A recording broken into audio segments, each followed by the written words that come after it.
সার্জিস আলম আর হাসনাত আব্দুল্লাহ, তোরা দুইজনে চলে আসলি আমাদের আটকানোর জন্য।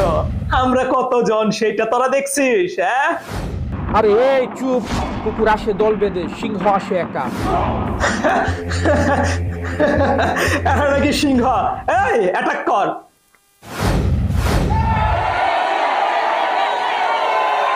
কেউ ভয় পাবে না, আমি আছি, কিন্তু তোরাই তো নাই। গাইস, এরকম ভিডিও আরো পেতে সাবস্ক্রাইব এবং ফলো করতে সার্জিস আলম আর হাসনাত আব্দুল্লাহ, তোরা দুইজনে চলে আসলি আমাদের আটকানোর জন্য। আমরা কতজন সেটা তোরা দেখছিস? হ্যাঁ, আরে এই চুপ, কুকুর আসে দল বেঁধে, সিংহ আসে একা। এরা নাকি সিংহ। এই অ্যাটাক কর।